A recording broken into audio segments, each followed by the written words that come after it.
இன்னைக்கு சத்சங்க அட்மினிஸ்ட்ரேஷன் நடத்தும் சுவாமிஜியின் பாடலிலிருந்து ஆரம்பிக்கலாம். வந்தே பரம் பிரம்ம சீதாம்னகம் சே வந்தே குரும் சாந்தம் உமேஷமேஷம் வந்தே சிவானந்த குரு பிரவீணம் வந்தே சதாஞானபி வந்தனேய அனந்த சுகதாஹார அகண்டானந்த விக்கிரகம் தயாதிமதி சந்துஷ்டம் வந்தேகம் மம சத்குரும்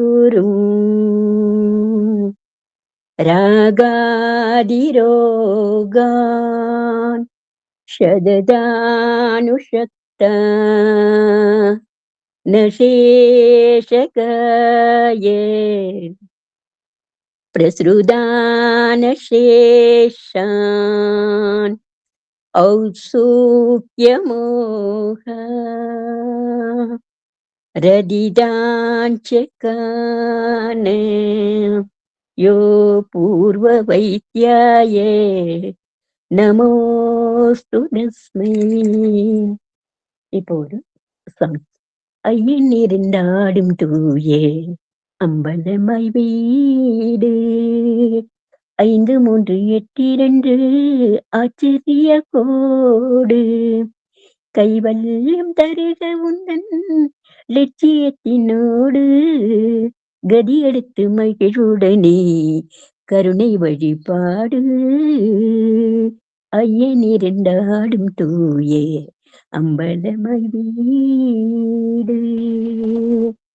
எல்லையில்லா ஈசனவன் உள்ளுக்குள்ளே ஆட்டம் ஏகமயமாக யோக விலையதனை காட்டும் கண்ணீரண்டின் மத்தியிலே காணும் ஒரு ஜோடி கற்பனைக்கெல்லாம் இலக்கி காட்டும் ஒரு நீதி எண்ணியதெல்லாம் பலிக்கும் இனியதொரு ஞானம் எப்பொழுதும் உணர்வு தரும் சிவானந்த அனுபூதி ஐயன் இருந்தாடும் தூய அம்பலமாய் வீடு.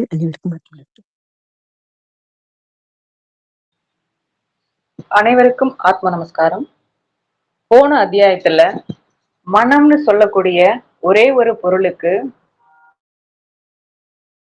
விஷ்ணு, சுக்கிலம் இந்த மாதிரி பல பெயர்கள் வர்றதுக்கு என்ன காரணம் அப்படின்னு சொல்லி பார்த்திருந்தோம். இந்த குணங்கள்ல மாற்றங்கள் ஏற்படும் பொழுது இந்த பெயர்கள்லயும் மாற்றம் ஏற்படுது அப்படின்னு சொல்லி பார்த்திருந்தோம். இன்னைக்கு நம்ம சிஷ்யனுக்கு என்ன டவுட்னா, போன அத்தியாயத்துல தேகம்னு சொல்லக்கூடியது ஜீவசக்தியான வாயுதான் அப்படின்னு சொல்லி ஞானபிதாவில கற்பிக்கப்பட்டது. சோ அது அவருக்கு புரிஞ்சிடுச்சு. ஆனா இந்த ஜடம் தேகம் இல்லைன்றதும் அவருக்கு புரிஞ்சிருச்சு. ஆனா இந்த உலகத்துல என்ன சொல்லிக்கிட்டு இருக்காங்கன்னா, 3 விதமான தேகங்கள் இருக்கு. ஸ்தூலம், சூக்ஷமம், காரணம். 3 விதமான இந்த தேகங்கள் இருக்கு இல்லையா? அப்ப ஜீவசக்தியான வாயு தான் தேகம்னு நீங்க சொன்னீங்க. ஆனா இங்க 3 விதமான தேகங்கள் சொல்றாங்களே, இதுக்கு என்ன காரணம்? இந்த 3 விதமான தேகங்கள் கேக்குறார். சரி, இப்ப இந்த 3 விதமான தேகங்கள் என்னென்ன அப்படின்னு ஃபர்ஸ்ட் பாத்துருவோம். ஸ்தூலம். ஸ்தூலம்னா என்ன அப்படின்னு சொல்றாங்கன்னா, இந்த உலகத்துல நாம பார்க்கக்கூடிய தேகம்னு அபிமானிக்கக்கூடிய இந்த ஜடத்தை தான் ஸ்தூல தேகம்னு சொல்றாங்க. காரண தேகம்னு எதை சொல்றாங்கன்னா, அவித்தையாகி, அதாவது வித்தை இல்லாமல் ஒன்றும் அறியாமல் இருக்கின்ற அந்த சுளுத்தி நிலைக்கு தான் காரண தேகம்னு சொல்றாங்க. சூக்ஷ்ம தேகம்ன்றது மனம். இந்த மாதிரிதான் இந்த உலகத்துல சொல்லிக்கிட்டு இருக்காங்க. ஆனா இப்படி சொல்றதெல்லாம் தப்பு. இப்படி ஒரு காலம் வராது. இந்த 3 தேகங்கள்னா என்ன? இந்த ஜீவன் இருக்கு இல்லையா, அந்த ஜீவன் தான் ஸ்தூல தேகம்னு சொல்லக்கூடியது இந்த ஜீவனை தான். அந்த ஜீவன்ல சலனம் ஏற்படும் பொழுது மனம் உருவாகுது இல்லையா, இந்த மனத்தை தான் சூக்ஷ்ம தேகம்னு சொல்றாங்க. இந்த மனதுல இருந்து அகங்காரம்னு ஒண்ணு உருவாகுது இல்லையா, இந்த அகங்காரத்தை தான் காரண தேகம்னு சொல்றாங்க. உண்மையாவே இந்த ஜீவனையும் மனத்தையும் அகங்காரத்தையும் தான் ஸ்தூலம், சூக்ஷமம், காரணம்னு தேகங்கள்னு சொல்லப்படுது. நாம நாம பார்க்கக்கூடிய இந்த ஜடத்தை ஸ்தூலம்னு சொல்லக்கூடாது. ஏன்னா அந்த மனம் ஸ்தூலம் என்று எண்ணுகிற இந்த ஜடத்துல தானே இருக்கு, அப்படிதானே சொல்லிக்கிட்டு இருக்காங்க. மனசு இந்த ஜடத்துல தானே இருக்கிறதா நாம நினைச்சுக்கிட்டு இருக்கோம். அப்ப ஸ்தூலம் என்பது கொஞ்சம் பெருசா தடிசா இருக்கும், சூக்ஷமம் வந்து ரொம்ப சின்னதா குட்டியா இருக்கும் அப்படின்னு சொல்றாங்க. அந்த சின்ன ஒரு பொருள்ல இருந்து உண்டாகுது. இந்த மனம் தான் இந்த உலகம். இந்த உலகம்னு இத நமக்கு சொல்றது யாரு அப்படின்னு பார்த்தா, நம்ம மனசு சொன்னாதான் இது உலகமே தெரியும். மனதுல இருந்து தான் இந்த உலகம் உண்டாகுது, அதுதான் சொல்றாங்க. அப்ப எவ்வளவோ சின்னதா இருக்கிற, சூக்ஷ்மமா இருக்கிற, இந்த மென்மையா இருக்கிற இந்த மனதுல இருந்துதான் இந்த உலகம் உண்டாகவும் செய்யுது, திரும்ப அதுக்குள்ளே போய் அடங்கவும் செய்யுது.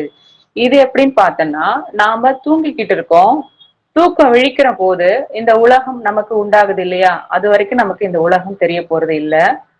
சோ அதே மாதிரி நாம தூங்க போற நேரத்துல இந்த உலகம் நமக்குள்ளவே அடங்கிடுது. சோ அதனாலதான் இந்த மனதுல இருந்து இந்த உலகம் உண்டாச்சு, திரும்ப அது அடங்கவும் செய்யுது, மனதிலேதான் சொல்லப்படுது. நாம பார்க்கக்கூடிய இந்த ஜடம் மனசுல இருந்துதானே உண்டாகுது. இந்த மனம் இல்லைன்னா இந்த ஜடமும் கிடையாது தானே. இந்த உலகத்தை உருவாக்கின மாதிரிதானே இந்த மனசு தானே இந்த ஜடத்தையும் உருவாக்குது. அப்ப சூக்ஷ்மமான மனசுதான் இந்த ஜடத்தையும் உண்டாக்குறது. எப்படின்னு பார்த்தா, இப்ப செத்து ஒரு ஜடமா இருக்க ஒருத்தருக்கு, பிணத்துக்கு மனம் இருக்குமா? இருக்காது. இந்த உலகம் இருக்குமா? இருக்காது. சரி, ஏன்னு பார்ப்போம். இப்ப இந்த ஜடத்தை தானே நம்ம இது வரைக்கும் நம்ம சூலம்னு சொல்லிக்கிட்டு இருக்கோம். செத்து போன போது இந்த ஜடம் இங்க இருக்குதானே, எல்லா அவயங்களும் அதுல இருக்குதான். செத்து போனப்ப ஜடம் இருக்கு, செத்து போயிடுச்சுன்னா நசிக்கணும் தானே. ஸ்தூலம் நசிக்குது அப்படின்னா இல்லாம தானே போகணும். ஆனா செத்து போன போது இந்த உடம்பு இருக்கு, அதுல இருக்க எல்லா அவயங்களும் அப்படியே தானே இருக்கு, ஒண்ணுமே ஆகலையே. இதுல என்ன ஒரு ஸ்டேட்மெண்ட் சொல்றாங்கன்னா, ஸ்தூலம் இருக்கின்ற வரைக்கும் சூக்ஷ்மமும் இருக்கும் அப்படின்னு சொல்றாங்க. அதாவது இந்த ஸ்தூல தேகம் இருக்குதுன்னா கண்டிப்பா சூக்ஷ்ம தேகமும் இருக்கு. அப்ப இங்க செத்து போன ஒரு பிணத்துக்கு இங்க அந்த ஸ்தூலம்னு சொல்லக்கூடிய அந்த தேகம் ஜடம் இருக்குதானே, சூக்ஷ்மம்ன்றதும் அங்க இருக்கதானே செய்யணும். ஆனா இல்லையே. அப்ப செத்து போன போது ஸ்தூலம் இருக்கு, ஆனா சூக்ஷ்மம் இல்ல. செத்து போன போது அந்த ஜடம் இங்கதான் இருக்கு, ஆனா அதுல அந்த மனம் இல்ல. மனம் இருந்தா அது பிணமா இருக்க முடியாது இல்லையா. சரி, அப்ப அந்த செத்து போன பிணத்துக்கு என்ன இல்ல அப்படின்னு பார்த்தா ஜீவன் இல்ல. அப்ப இந்த இடத்துல யாரு வந்து, எது வந்து ஸ்தூலம்? நம்ம ஜீவன் தான் ஸ்தூலமா இருக்கு. சோ அப்ப அந்த ஜீவன் போயிடுச்சுன்னா இந்த சூக்ஷ்மமும் போயிடுது இல்லையா. அதனாலதான் ஸ்தூலம் இருக்கிற வரைக்கும் சூக்ஷ்மமும் இருக்குதுன்னு சொல்றதுக்கு காரணம். ஸ்தூலம் இல்லைன்னா சூக்ஷ்மமும் இல்லாம போயிரும். இப்ப ஜீவன் இருந்தாதானே மனம் வரும். அப்ப ஜீவன் இல்லைன்னா மனம் இருக்காது இல்லையா. சோ அதனாலதான் அப்படி சொல்றாங்க. அப்ப இந்த ஜடம், நாம சொல்லக்கூடிய இந்த ஜடம் வந்து ஸ்தூல தேகம் கிடையாது, இந்த ஜீவன் தான் ஸ்தூல தேகம். சரி, இப்ப காரண தேகம்னு என்ன சொல்றோம் அப்படின்னா, அதாவது அவித்தையாய் வித்தை இல்லாமல், அதாவது ஜீவ சக்தியாய், ஜீவன் வந்து சக்தியா சலிச்ச போது அதுல இருந்து அந்த காரணம் அகங்காரத்திற்கு தான் அந்த மாயை. அந்த மாயை தான் ஒன்றும் அறியாத அந்த சுளுத்தின்னு சொல்றாங்க. அதாவது இந்த காரண தேகம்ன்றது ஒண்ணும் இல்ல, நம்ம ஜீவன் வந்து சக்தியா சலிக்கும் பொழுது அந்த அகங்காரம்னு ஒண்ணு உருவாகுது இல்லையா, அததான் சொல்றாங்க அது வந்து மாயை. அந்த மாயை தான் அது ஒன்றும் தெரியாத சுளுத்தியில இருக்கு, தூக்கத்துல இருக்கு. சோ அறியாத நிலைக்குதான் மாயைன்னு சொல்றாங்க, சுளுத்தி அப்படின்னு சொல்றாங்க. ஸ்தூலம் என்று சொல்லுவதன் காரணம் என்னன்னா, ஸ்தூலமா இருக்கிற அந்த ஜீவனை நம்ம அறிஞ்சிக்கல. ஸ்தூலம் ஜீவன் தான் அப்படின்னு தெரிஞ்சிருச்சுன்னா, நாம இந்த ஜடத்தை புடிச்சுக்கிட்டு இதுதான் ஸ்தூலம்னு சொல்ல மாட்டோம். இது எப்படின்னு பார்த்தா, ஒரு எக்ஸாம்பிளோட சொல்றாங்க. ஒரு வஸ்திரம், அதாவது ஒரு கிளாத், அதை எடுத்துக்கிட்டு 2 சைடும் அந்த வஸ்திரத்துல பசைய தடவி தேய்ச்சு உலர்த்துறாங்க. உலர்த்தினா என்ன ஆகும்? அதுல பசை தடவி உலர்த்தினவங்களுக்கு தான் அது ஒரு கிளாத்து, அதுல பசை தடவி உலர்த்திருக்குன்னு தெரியும். ஆனா வேற யாராவது பார்க்கும்போது அதுல பசை தடவி ஏதோ தடவி இருக்காங்க, துணின்ற விஷயம், கிளாத்ன்ற விஷயம் தெரியாது. சரி, இப்ப அந்த பசை தடவியாச்சு இல்லையா, அதுக்கு மேல நம்ம பூமியில என்னென்னலாம் இருக்கோ அதெல்லாம் அங்க போய் வரைகிறோம். அனிமல்ஸ், பேர்ட்ஸ், சன்னு, சமுத்திரம் எல்லாமே அதுல வரைகிறோம். வரையும் பொழுது அங்க ஒரு மனித ரூபத்தையும் வரைகிறோம். சோ இப்ப எந்த அனிமல்ஸுக்கும் இல்லாத ஒரு அவஸ்தை மனிதனுக்கு இருக்கு. என்னன்னு பாத்தீங்கன்னா, ஆடை அணியணும். மற்ற மிருகங்களுக்கு எல்லாம் ஆடை அணிய வேண்டிய அவசியம் இல்ல, டிஃபால்ட்டாவே அவங்க அப்படிதான் இருக்கிறாங்க. ஆனா நமக்கு மட்டும் ஆடை அணியணும்ன்றது கட்டாயமா போயிடுச்சு. சரி, இப்ப அந்த மனிதன் சித்திரம் வரைஞ்சு ஆடை கட்டணும். ஆனா அது என்னது? ஒரு வஸ்திரம், அதுல பசை தேய்ச்சி வச்சிருக்கோம். சோ அதுல போய் அந்த மனுஷனுக்கு எப்படி நம்ம ஆடையை கட்ட முடியும்? கட்ட முடியாது இல்லையா? அப்ப அதுல போய் நம்ம ஆடையை கட்டணும்னா என்ன பண்ணணும் அப்படின்னா, ஒரு வர்ணத்தை எடுத்து ஆடை மாதிரி அந்த கலர் அந்த இடத்துல தேய்ச்சி விட்டுட்டுனா ஒரு வஸ்திரம் இருக்கிற மாதிரி ஒரு தோற்றம் நமக்கு தெரியும். ஆனா அங்க உண்மையான வஸ்திரம் இருக்கா அப்படின்னு கேட்டா இல்ல. அப்ப இந்த உண்மையான வஸ்திரத்தை பார்க்கணும் அப்படின்னா என்ன பண்ணணும்? அங்க ஒரு பசை இருக்கு இல்லையா, அந்த பசை நீங்கணும். நீங்கினாதானே அது கீழே தானே நம்ம அந்த வஸ்திரம் இருக்கு, அதை பார்க்க முடியும். இப்ப அந்த உண்மையான வஸ்திரம் நீங்கணும்னா என்ன பண்ணணும் அப்படின்னா, தண்ணியில போடணும். தண்ணியில போட்டு ஊற வச்சு துவைச்சிட்டனா நீங்கிரும். பசை போயிடுச்சுன்னா அந்த டிராயிங்ஸும் அதுல இருந்து போயிடும். இப்ப அந்த உண்மையான வஸ்திரத்துக்கும் அந்த டிராயிங்ஸ்க்கும் நடுவுல எந்த ஒரு தொடர்புமே கிடையாது. நடுவுல இருக்கிறது எதுன்னு பார்த்தா அந்த பசைதான். வஸ்திரத்தையும் டச் பண்ணிக்கிட்டு இருக்கு, அந்த டிராயிங்ஸையும் மேல சுமந்துகிட்டு இருக்கு. இப்ப அந்த வஸ்திரத்தை துவைச்சிட்டனா அந்த பசையும் போயிடும், அந்த டிராயிங்ஸும் போயிடும். சோ இந்த வஸ்திரம்னு சொல்லக்கூடியதுதான் நம்ம ஸ்தூல தேகம்னு சொல்லக்கூடிய இந்த ஜீவன். இப்ப அதுல அந்த பசையா இருக்க மாயைன்னு சொல்றாங்க இல்லையா, சோ அதுதான் அந்த காரண தேகம் அப்படின்னு சொல்லக்கூடியது. அந்த மாயை மேலதான் இந்த சித்திரங்கள்லாம் வரையப்பட்டிருக்குது. சோ இந்த சித்திரங்கள் வரைஞ்சிருக்கிறோம் இல்லையா, அதுதான் இந்த சூக்ஷ்ம தேகம், அதாவது மனம்னு சொல்லப்படுது. அப்ப நாம இதுவரைக்கும் அந்த டிராயிங்ஸ்ல இருக்க அந்த வர்ணம் இருக்கு இல்லையா, ஒரு மனிதனுக்கு ஒரு ட்ரெஸ் போட்டு வச்சிருக்கோம்ல, அதுதான் உண்மையான வஸ்திரம்னு நாம நினைச்சுக்கிட்டு இருக்கோம் இல்லையா. சோ அதே மாதிரிதான் நாம இப்ப பார்க்கக்கூடிய இந்த ஜடத்தை ஸ்தூல தேகம்னு நினைச்சுக்கிட்டு இருக்கோம். அது அப்படி கிடையாது. சோ அப்ப அந்த வஸ்திரத்தை நம்ம தண்ணியில போட்டு துவைக்கும் பொழுது அந்த மாயையா இருக்கின்ற அந்த பசையும் போயிடும், மனமும் போயிடும். அங்க அந்த ஜீவன் ஸ்தூல தேகம் மட்டும்தான் இருக்கும் அப்படின்னு சொல்லி இந்த அத்தியாயத்தை நிறைவு செய்கிறார். ஆத்ம நமஸ்காரம். அனைவருக்கும் ஆத்ம நமஸ்காரம்.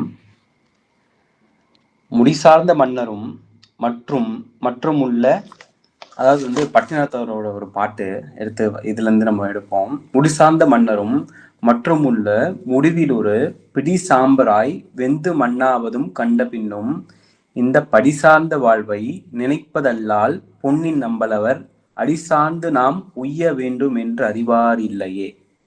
நமக்கு எல்லாருக்குமே தெரியும், மன்னாதி மன்னனா இருந்தாலும் கடைசியா பிடி சாம்பல் தான் அப்படின்னு சொல்லி நம்ம எல்லாருக்குமே தெரியும்.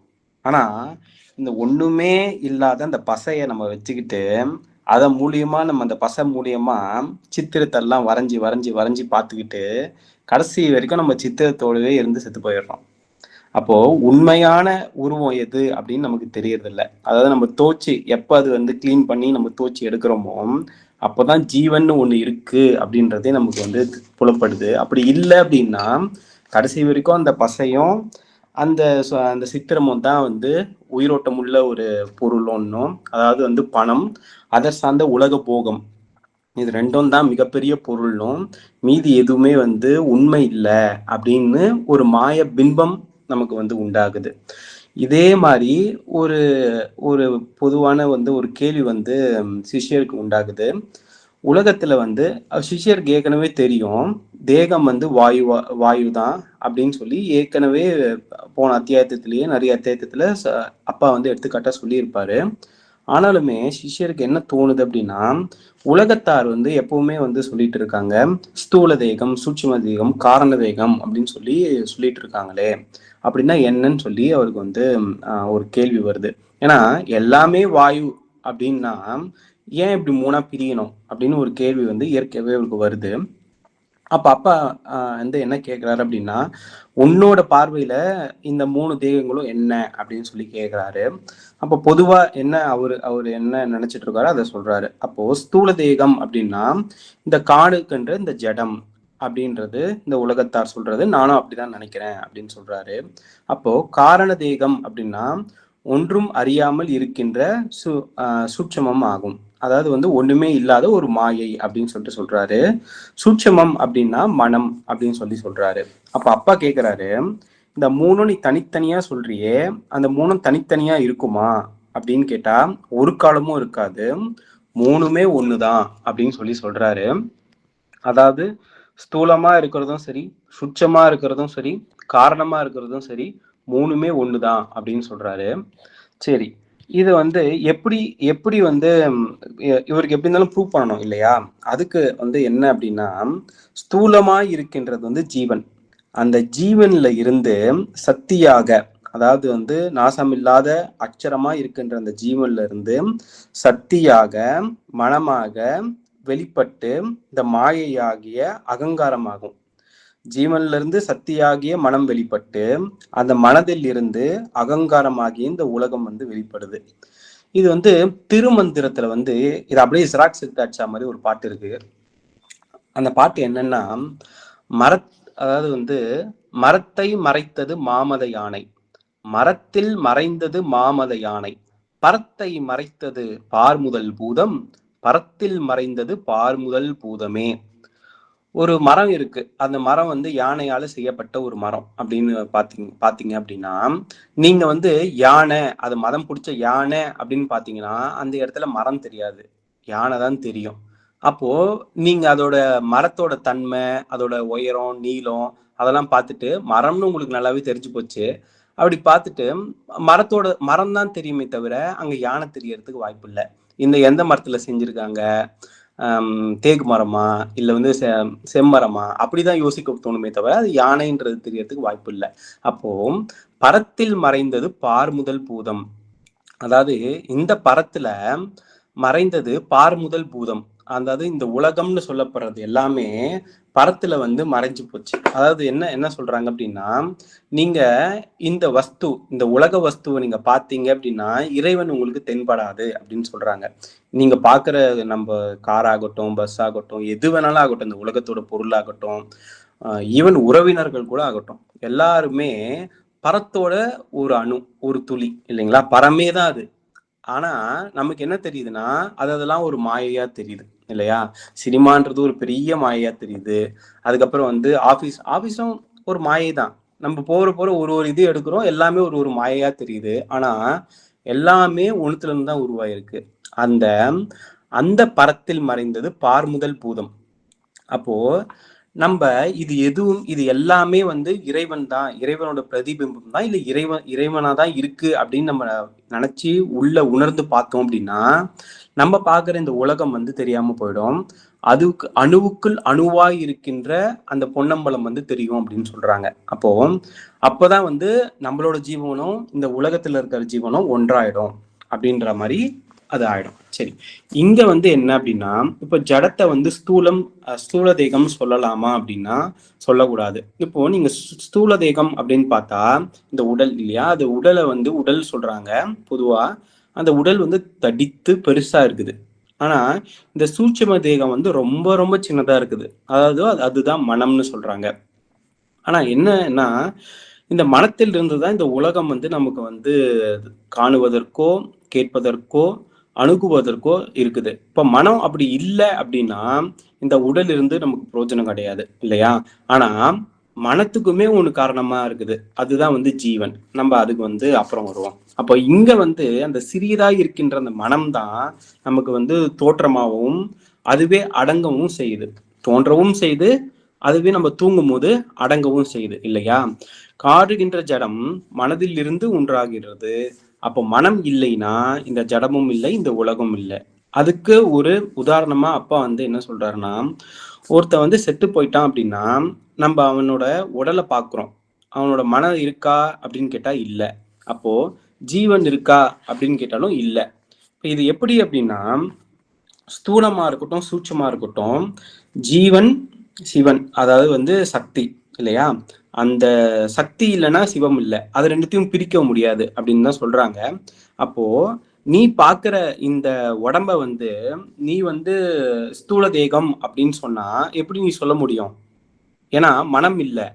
அந்த அந்த அந்த செத்து போன போனதுக்கு உலகம் கிடையாது. அப்போ ஜனமா இருக்கின்ற அந்த ஒருத்த நீ ஸ்தூலம்னு நீ எப்படி சொல்ல முடியும்? அப்போ சொல்றதுக்கு வாய்ப்பு இல்லை இல்லையா? ஜடத்துக்கு ஸ்தூல தேகம் நம்ம சொல்லக்கூடாது. அப்போ அது என்னவா ஆகும் அப்படின்னா ஜீவன் ஜீவன் தான் ஸ்தூல தேகம்னு நம்ம சொல்லணும் அப்படின்னு சொல்றாரு. இதுல ஒரு எடுத்துக்காட்டு அப்பா சொல்றாரு. அதாவது என்னன்னா, ஒரு வஸ்திரத்துல பசை தடவி அதில் நல்லா பெயிண்ட் பண்ணி அதை பார்த்தோம் அப்படின்னா வஸ்திரம் நமக்கு தெரியறது இல்லை. நம்ம என்ன பெயிண்ட் பண்ணியிருக்கோமோ, நம்ம எது வேணாலும் பண்ணியிருக்கலாம், அதுதான் நமக்கு பார்வையில தெரியுதே தவிர நமக்கு அந்த வஸ்திரம் தெரியறது இல்லை. எப்ப அதை தோச்சி காய போடுறோமோ அப்பதான் நமக்கு அந்த வஸ்திரம் தெரியுது. பட்டினத்தாரும் இது ரொம்ப அழகா ஒரு இடத்துல பாடியிருப்பாரு. கண்டார்க்கு பெண்ணனவோ காணார்க்கு காமமடி அப்படின்னு பாடியிருப்பாரு. பாக்குற பொண்ணுங்களுக்கு பெண்ணன் அப்படின்னு பார்த்தா அது பெண்ணா தெரியும், ஆனா பெண் இல்லைன்னு பார்த்தா அது காமமா தெரியும்னு பட்டினத்தார் ரொம்ப அழகா பாடியிருப்பாரு. அப்போ எப்ப நம்ம அந்த தோச்சி எடுக்கிறாங்க அப்படின்னு சொல்லுவாங்க இல்லையா? தோச்சி எடுத்தவனை தான் ஜீவன் தெரியும். ஆனா அந்த தோச்சி எடுக்கிறதுக்கு நம்ம பிரயத்தனம் பண்ணணும் அப்படின்னு அப்பா சொல்றாரு. ஏன்னா நம்ம பிரயத்தனம் பண்ணாம தோச்சி எடுக்க முடியாது. இது ரொம்ப அழகான அவரு பட்டினத்தார் சொன்னதால அவரோட வாழ்க்கையில இருந்தே சொல்றேன். பட்டினத்தார் மிகப்பெரிய செல்வந்தர், பிறக்கும் போதே செல்வந்தர், குபேர சம்பத்துன்னு சொல்லுவாங்க இல்லையா? அந்த நிலைமையில இருந்த ஒரு செல்வந்தர். அவங்க பரம்பரையா பணக்காரங்க. அப்போ என்ன மாதிரி பணம் அப்படின்னா, ஒரு அரசனுக்கு நிகரான பணம். இப்ப அரசர் கஷ்டப்படுறாரு அப்படின்னா இவர் தான் லோன் கொடுத்து உதவி செய்வாரு. அந்த அளவுக்கு பணம் வச்சிருந்த ஒரு ஆளு. அவருக்கு குழந்தை கிடையாது. அதனால மருதுவானன்னு சொல்லி ஒரு தத்தெடுத்து ஒரு பையனை வளர்க்குறாரு. அந்த பையனும் நல்லா நாளொரு மேனியும் பொழுதுவானமா வளர்ந்து வணிகம் பண்றான். அவங்களோட வணிகம் என்னன்னா கடற்கடந்து போன வணிகம். என்னன்னா கப்பல்ல வணிகம் பண்ணுவாங்க. ஏன்னா அவ்வளவு பெரிய பணக்காரங்க, அவங்களுக்குன்னே தனி கப்பல்கள்லாம் இருந்திருக்கு. அப்போ என்ன ஆச்சு அப்படின்னா, ஒரு வாட்டி வணிகம் பண்ணிட்டு பொருள்லாம் எடுத்துட்டு வரான். என்னதான் எடுத்துட்டு வரான்னு சொல்லி பட்டினத்தார் பாக்குறாரு. பார்த்தா வெறும் வரகு தான் இருக்குது. அந்த விறகுன்னு சொல்லுவாங்க இல்லையா, அந்த சாணம், அது மட்டும்தான் இருக்கே தவிர அவன் பொருள் ஈட்டி வந்தது எதுவுமே இல்லை. அப்போ அவன் வெறும் சாணத்தை வச்சு நான் என்னடா பண்றது அப்படின்னு சொல்லி இந்த சாணத்தை தூக்கி அடிக்கிறாரு. அதுக்குள்ள இருந்து மாணிக்கம், முத்து, பவளம் எல்லாம் வருது. ஏன் அப்படி பண்ணிருக்காரு அப்படின்னா, நம்ம எவ்வளவு அங்க என்னன்னா அந்த பண்டமாட்டு முறையில நீங்க எவ்வளவு நீங்க கொடுக்கணுமோ அதுக்கு நிகரான பொருள் நீங்க கொடுக்கணும். அதாவது வரி கட்டணும். அந்த வரியை பொருளா கொடுக்கணும்.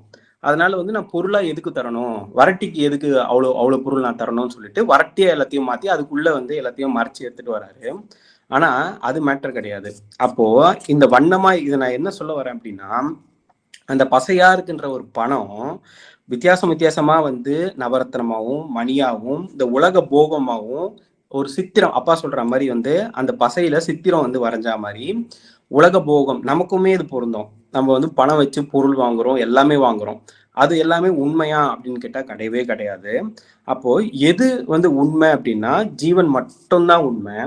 அவர் அந்த பையன் என்ன பண்றான் அப்படின்னா, ஒரு பேடையில ஒரு ஒரு ஒரு விஷயத்த எழுதிட்டு போயிட்டான். அது அப்புறமா கொடுக்குறாங்க. அவன் மறைஞ்சும் போயிட்டான், தேர்னாவும் கிடைக்கல. அப்ப அதுல என்ன எழுதியிருக்குன்னா, காதற்ற ஊசியும் வாராது கான் கடைவழிக்கே அப்படின்னு சொல்றாரு. காதற்ற நீங்க அந்த ஊசி, உடஞ்ச ஊசி கூட நீங்க இறந்ததுக்கு அப்புறம் வரப்போறது இல்லை உனக்கு அப்படின்னு சொல்லி சொல்ற அந்த இடத்துல அவருக்கு ஞானம் பிறகுது. இந்த காதற்ற ஊசியும் வாராதுக்கான கடவழிக்கை அவர் படிச்சிருக்க மாட்டாரா? கண்டிப்பா நிறைய இடத்துல வந்து படிச்சிருப்பாரு. அவருக்கு நல்லா தெரியும் தமிழ். இருந்தாலும் அவருக்கு அந்த ஞானம், அந்த தோச்சி எடுக்கிற இடம் வந்து அங்க வந்துருச்சு. அப்போ எல்லாத்தையுமே ஒரே சனத்துல விட்டுறாரு. விட்டு அவர் சில பாடல்லாம் பாடியிருக்காரு. சும்மா நிறைய பாட்டு இருக்கு, அதை நான் ஒரு எடுத்துக்காட்டாக வரேன். உற்றார் ஆர் பெற்றார் யார், உடன் பிறந்தார் ஆர் பிள்ளைகள் ஆர், மற்றார் இருந்தார் என் மாளும் போது உதவுவரோ, கற்றா இழந்த இளம் கன்று அதுபோல உருகி சிற்றாய சிற்றின்பம் சேர்ந்தனையே நெஞ்சமே. இந்த நெஞ்சத்தை பார்த்து, ஏன்னா நம்ம நெஞ்சத்தை தான் தோச்சி எடுக்கணும் இந்த இடத்துல. அப்ப அவரு வந்து எல்லாம் தெளிஞ்சதுக்கு அப்புறம், அந்த எல்லாம் வந்து தோச்சி எடுத்து காய போட்டதுக்கு அப்புறம் இந்த வார்த்தை அவர் கையில இருந்து வருது. சிற்றாய சிற்றின்பத்துல போய் நீ விழுந்துட்டிய மனசே அப்படின்னு சொல்லி கேட்கிறாரு. இன்னொரு பாட்டும் இருக்கு, இது ரொம்ப அழகான பாட்டு. வீடு இருக்க தாய் இருக்க வேண்டும் மனையாள் இருக்க, வீடு இருக்க ஊன் இருக்க பிள்ளைகளும் தான் இருக்க, மாடிருக்க கண்டிருக்க வைத்த பொருள் இருக்க, கூடிருக்க நீ எங்கே போனதென்ன கோலமே. எல்லாமே இருக்கு, நீ சேர்த்து வச்ச செல்வம் இருக்கு, நீ சேர்த்து வச்சிருக்க மனைவி இருக்காங்க, பிள்ளைகள் இருக்காங்க, எல்லாருமே இருக்காங்க. இது நம்ம ஒரு எடுத்துக்காட்டு பார்த்தோம் இல்லையா? செத்த போனது போது என்ன இல்லை அப்படின்னா ஜீவன் இல்லை இல்லையா? ஜீவன் வெறும் பணம் மட்டும்தான் இருக்கு. அப்போ எல்லாமே இருந்தோம், அந்த நீ எங்க போன அப்படின்னு சொல்லி வந்து அவர் கேட்கிறாரு. ரொம்ப அழகான பாட்டு. அப்போ இங்க வந்து நமக்கு என்ன இந்த உதாரணத்துல இருந்தும் இந்த ஒரு எடுத்துக்க பட்டினத்தோட வாழ்க்கையில இருந்து என்ன தெரியுது அப்படின்னா, எவ்வளவுதான் பொருள் சம்பாதிச்சாலும் சரி, அதன் மூலியமா எவ்வளவுதான் சுகபோகத்துல இருந்தாலும் சரி, கடைசியா எல்லாமே விட்டு போயிடும். முடிசார்ந்த மன்னரும் இறுதியில் பிடிசாம்பல் ஆவர். அப்போ உண்மையான வஸ்து எது அப்படின்னு பார்த்தோம் அப்படின்னா ஜீவன். அப்ப அந்த ஜீவன் தான் ஸ்தூலமா இருக்குது. அப்போ காரணமா இருக்கின்ற ஒரு பொருள் அது என்ன அப்படின்னா மாயை. மாயை வச்சுதான் எல்லாமே உண்டு பண்றாங்க இல்லையா? அதுதான் அகங்காரம் சொல்றது. அதுதான் சக்தியா வெளிப்படுது. அந்த சக்தியில இருந்து தான் மாயை உண்டாகுது. அதுதான் அகங்காரம்னு சொல்றாங்க. இப்போ இது எல்லாத்துக்குமே சூட்சமமா இருக்கிறது வந்து மனம். மனம் இல்லை அப்படின்னா நம்ம அந்த அதாவது வந்து காரணமா இருக்கின்ற சக்தியை உணரவே முடியாது. அதே மனம் இல்லை அப்படின்னா ஜீவனையும் நம்ம உணர முடியாது. அப்போ இந்த சூட்சமா இருக்கிற மனம் கொண்டுதான் எல்லாமே பிடிக்கணும். அப்போ நம்ம வந்து என்ன பண்ணணும்னா நையணும்.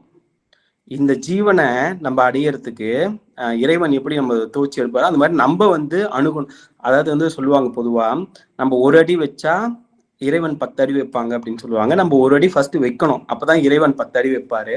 அதே மாதிரி கஷ்டம்ன்றது கண்டிப்பா வந்து வரும்னு சொல்லுவாங்க. நீங்க கஷ்டப்பட்டு பண்ணணும், அதாவது இங்க வந்து பிரயத்தனம் பண்ணணும்னு அப்பா சொல்லியிருக்காரு இல்லையா? அதே மாதிரி பிரயத்தனம் பண்ணணும். இது வந்து கடைசியா ஒரே ஒரு பாட்டு சொல்லி நான் முடிச்சுக்கிறேன். என்னன்னா, ஐயே மெத்த கடினம் உனக்கடிமை, ஐயே மெத்த கடினம் பொய்யாத பொன்னம்பல, ஐயா இருக்குமிடம் நெய்யாத மனிதருக்கு உய்யாது என்று கண்டு கொள்ளும் அப்படின்னு சொல்லி நந்தனார் வந்து பாடியிருப்பாரு. அப்போ நெய்யாத மனிதருக்கு கண்டிப்பா வந்து உய்யாது. அப்ப நம்ம தொடர்ந்து எப்பவுமே சதா சர்வகாலமும் சதா பிராணாயாமம் பண்ணி நம்ம மேல்கதியா போகி அதை வந்து பிரம்மரந்திரத்தை ஓபன் பண்ணி நம்ம வச்சுக்கணும். அப்பதான் வந்து ஜீவனை உணரணும். ஏன்னா வந்து சமாதி போறதுக்கு முன்னாடியே வந்து நம்மளோட அனுபவத்துல அதை எடுத்துட்டு வரணும். நம்ம என்ன எவ்வளவு வேணாலும் பேசலாம், இந்த மாயையில எவ்வளவு வேணாலும் பேசலாம், ஆனா அனுபவத்துல நம்ம அடையும் போது மட்டும்தான் அந்த ஸ்தூலத்தை நம்ம முழுமையா நம்ம பரிசிக்க முடியும். அப்போதான் நாமும் அந்த தன்மயமா இருக்கின்ற அதுவாகவும் ஒன்னாகும். அது வந்து வாழ்ற காலத்திலேயே நம்ம ஆகணும்னு சொல்லி இத்துடன் நான் நிறைவு செஞ்சுக்கிறேன். அது வணக்கம். உடம்புனுடைய சகலவிதமான பாகங்களிலும் பரவி எப்பொழுதும் விட்டு பிரியாமல் ஸ்நேகம், மோகம் முதலிய கெட்ட வழக்கங்களை உண்டாக்கி கொண்டிருக்கின்ற ராகத்து வேசாதிகளான விருப்பு வெறுப்பு எனும் பெரும் வியாதிகள் யார் ஒருவரால் வேறற அறுக்கப்படுகிறதோ அந்த அசாதாரண வைத்தியருக்கே நமஸ்காரம்.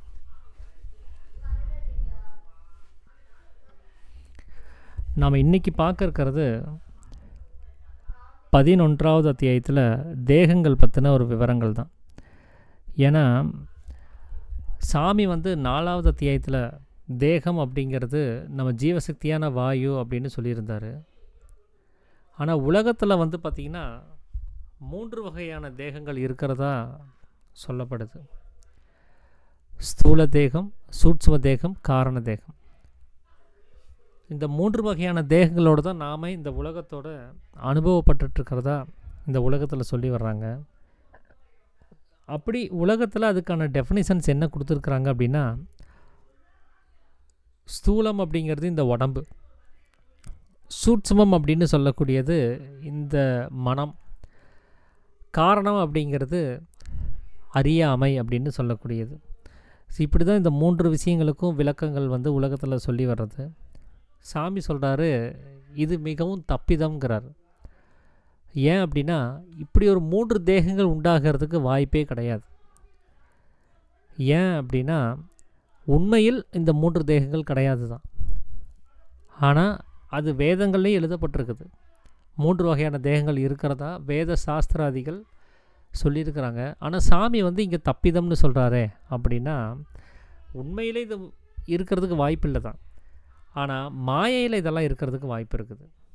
அப்போ களங்கமுள்ள தன்மைன்னு வரும்போது நமக்கு இந்த 3 தேகங்களுக்கு வாய்ப்பு கிடையாது. நாம் கலங்கப்படும் போது இந்த 3 தேகங்கள்ங்கிறது இங்கே நமக்கு உண்டாகவே செய்யுது. அதை பற்றின ஒரு விளக்கம் வேணால் கொடுக்கலாம் அப்படின்னு சொல்லி சாமி அதில் சொல்கிறாரு. ஸ்தூலம், சூட்சுமம், காரணம் அப்படின்னு சொல்லக்கூடிய 3 தேகங்கள் என்னென்ன அப்படின்னா, அதில் ஸ்தூலம் அப்படிங்கிறது அது ஜீவன், சூட்சுமம் அப்படின்னு சொல்லக்கூடியது அது ஜீவனுடைய சலனமாக இருக்கக்கூடிய மனம், அப்புறம் காரணம் அப்படின்னு சொல்லக்கூடியது அகங்காரம், அந்த மனதனுடைய வெளிப்பாட்டிலிருந்து வெளியில் வந்திருக்கக்கூடிய மாயைங்கிற அவஸ்தையில் உண்டாகக்கூடிய அகங்காரத்தினுடைய ஒரு நிலைமை. ஸோ இப்படி தான் இந்த 3 வர முடியுமே தவிர, நாம் நினைக்கிற மாதிரி ஸ்தூலம் அப்படிங்கிறது இந்த உடம்புன்னு சொல்ல முடியாது. ஏன் அப்படி சொல்ல முடியாது அப்படின்னு சொல்கிறோன்னா, சூட்சுமம் அப்படின்னு சொன்னாலே அது சிறியது அப்படிங்கிற பொருள் தான் தரும். ஆனால் நாம் இந்த உடம்பு அப்படின்னு சொல்லக்கூடிய இந்த அவஸ்தையை கவனித்து பார்த்தோன்னா, இது ரொம்ப கெட்டியாக இருக்குது, பெருசாக இருக்குது. அப்போ இந்த ஸ்தூலத்திலிருந்து தான் சூட்சுமம் வந்தது அப்படின்னு சொல்லி எடுத்துக்கிறதா இருந்தால், இந்த உடம்புலேருந்து தான் மனம் வந்ததுங்கிற அர்த்தமாகுது. இந்த உடம்பு தான் மனதை உண்டு பண்ணுது அப்படிங்கிற அர்த்தமாகுது. ஆனால் இந்த உடம்பு உண்டாகிறதுக்கு முன்னாடியே அந்த சூட்சுமமானது உள்ளுக்குள்ளார அடங்கி தான் இருந்தது. இந்த உடம்பு பற்றின அவஸ்தைகள் நமக்கு தெரியப்படுத்தலை அப்படின்னு சொன்னால் கூடவும் அந்த சூட்சுமமானது நமக்குள்ளார இருக்கவே செய்யுது. இப்போ நம்ம நைட்டு தூங்குகிறோம் அப்படின்னு சொன்னால், இந்த சூட்சுமமாக இருக்கக்கூடிய மனமானது உள்ளுக்குள்ளார இருக்குது, அது இல்லைன்னு சொல்ல முடியாது. ஏன்னா அது வேலை செய்யலை, அவ்வளோதான். தூக்க சமயத்தில் மனமானது இருக்கவே செய்யுது. ஆனால் உடம்பு இருக்குதா அப்படின்னு கேட்டால், அப்போ உடம்பை நம்மளால் உணர முடியாது. ஏன் அப்படின்னா சக்தி வெளியில் வரல, அதனால் உடம்புங்கிற ஒரு உற்பவத்தை அது உண்டு பண்ண முடியாது. அப்போ நம்மளுடைய சக்தியானது வெளியில் வரும்போது தான் உடம்பை பற்றின அந்த விஷயங்களை நம்மளால் உணர முடியும்.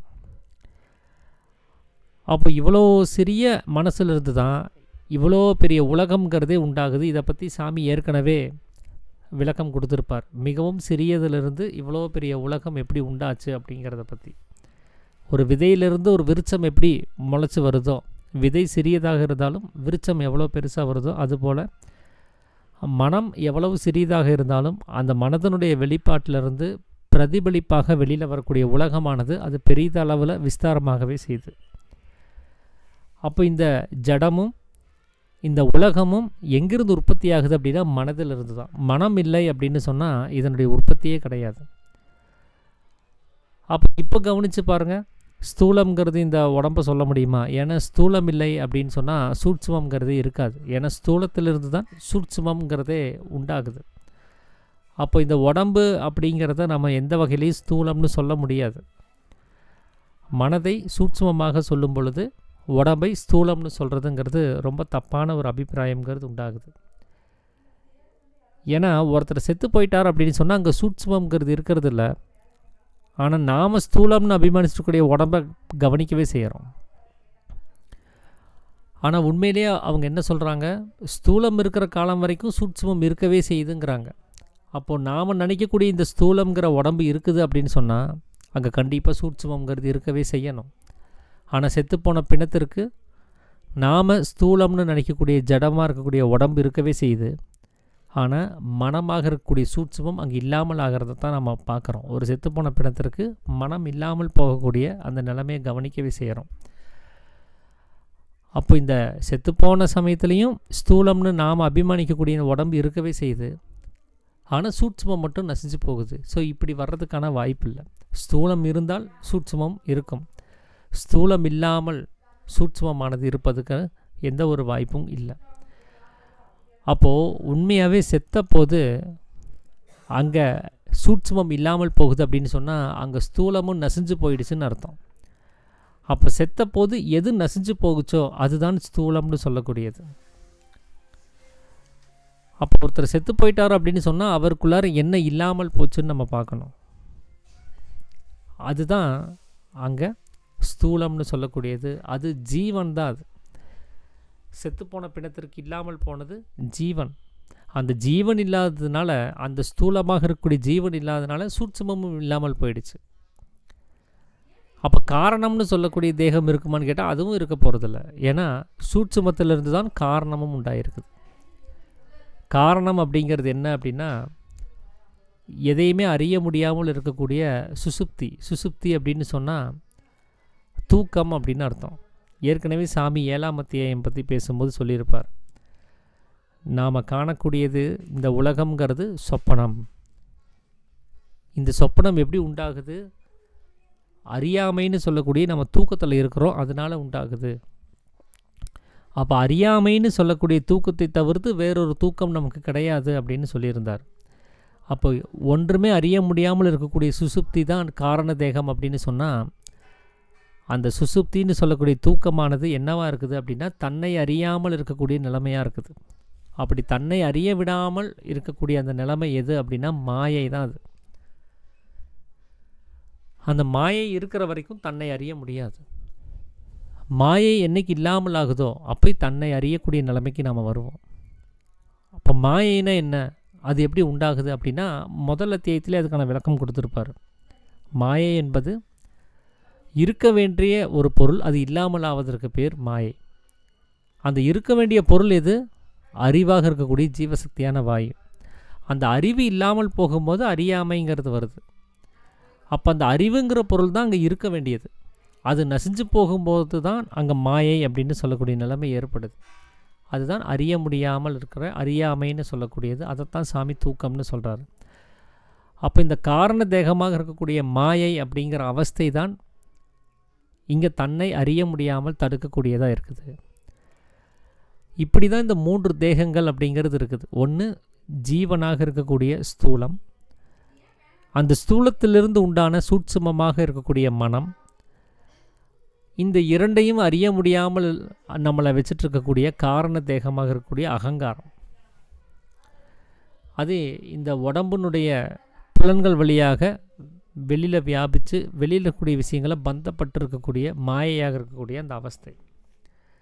இந்த புலன்கள் வேலை செஞ்சிச்சு அப்படின்னு சொன்னால் நம்மளால் உள் பயணத்துக்குள்ளே நுழைய முடியாது.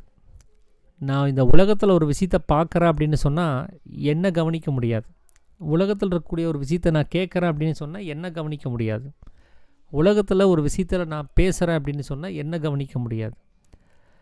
அப்போ இந்த உலகத்தோடு தொடர்பில் நான் இருக்கிறதுக்கு காரணமாக இருக்கக்கூடியது என்னுடைய இந்திரியங்கள், புலன்கள். இந்த புலன்கள் வேலை செய்கிறதுக்கு காரணம் அகங்காரம். அதுதான் சாமி இதுக்கு முன்னாடி அத்தியாயங்களில் பிரம்மாவாக அகங்காரமாக இருக்கக்கூடிய இந்த உடம்பு அப்படின்னு சொல்லியிருந்தார். ஸோ இந்த உடம்புனுடைய உருவாக்கமே சூட்சமாக இருக்கக்கூடிய மனதிலிருந்து தான். மனம் இல்லை என்றால் இந்த உலகமோ இந்த உலகத்தில் நாம் காணக்கூடிய ஜடமாக இருக்கக்கூடிய உடம்போ இங்கே இல்லாமல் தான் போயிருக்கும்.